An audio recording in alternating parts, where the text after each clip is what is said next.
Hello, my beautiful creative friends. How are you?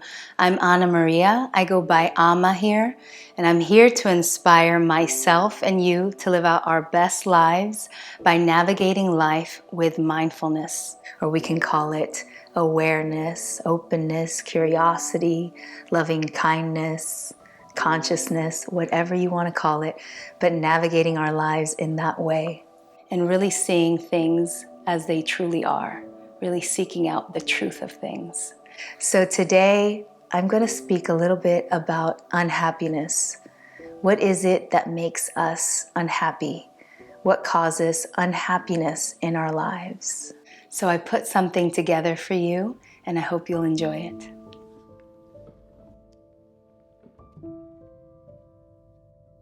What makes us unhappy? What makes us feel unhappiness in our lives? In the attempt to help myself and others understand why and what causes our unhappiness, I sat down to write a list. But as soon as I started, I hit a mental block.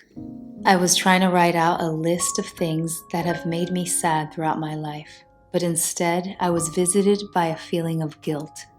The kind of guilt that tells me that I shouldn't be focusing on unhappiness, that I should be grateful for everything that I have, to not put any energy into negative things, to instead think of all the things that bring me joy and take action from that place. And though that's very common and intelligent advice, something inside of me was still telling me that I needed to sit down and write out a list of what I think makes me unhappy, because this could be helpful, because it could be useful. I had never done this before, and because I know there's so much value in clarity and knowledge.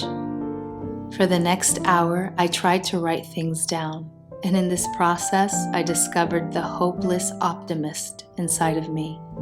As far back as I can remember, I was someone that would always find the good in things, or find a justification for anything negative or hurtful. I was deeply philosophical, empathetic, and felt empowered by knowing that the negativity of the world was not personal, that shit happens, and that oftentimes people know not what they do. I just learned to always get back up and keep going with a smile on my face and practicing gratitude. I was conditioned to always lean into happiness. I'm sure a lot of you have learned this habit as well. And in a big way, it's part of our survival mechanism, and it's what society wants to see. But the more we ostracize our feelings of disappointment and unhappiness, the less we understand them.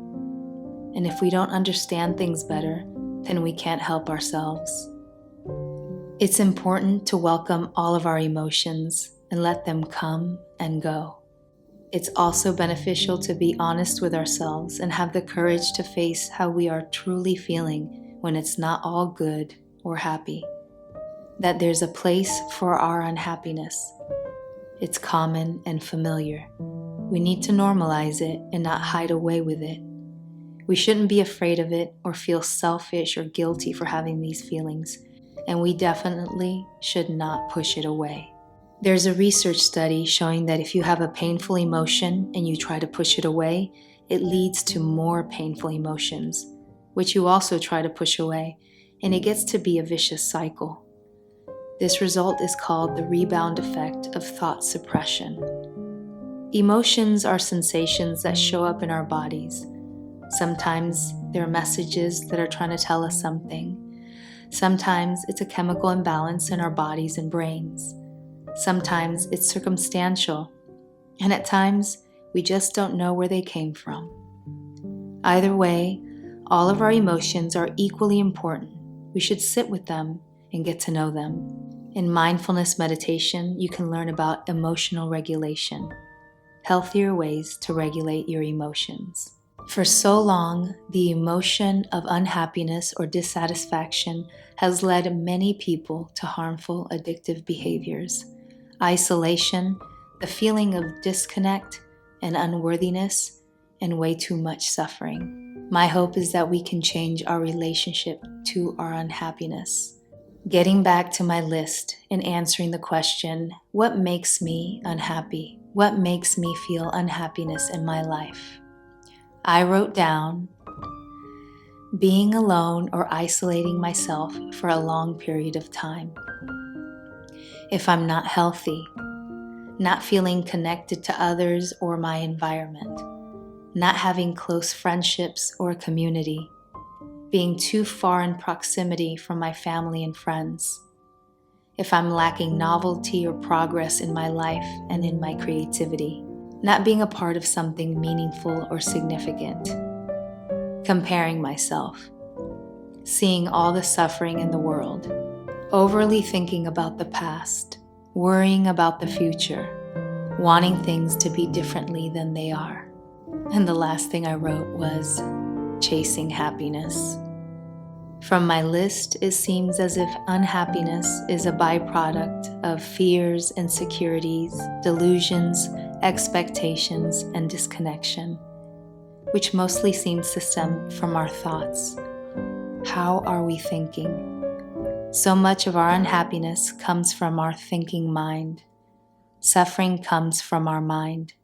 So we need to take good care of our emotions and our thoughts.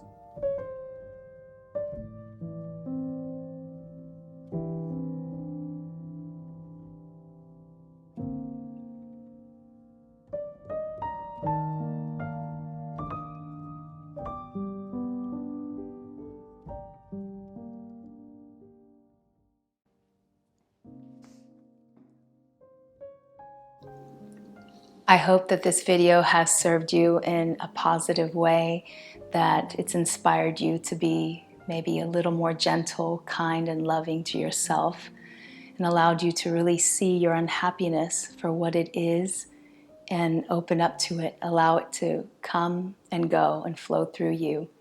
I hope that it creates a lot of compassion and love within your spirit. I wish you all the very best. I look forward to seeing you in our next video. I send you a big kiss. Take care. Bye.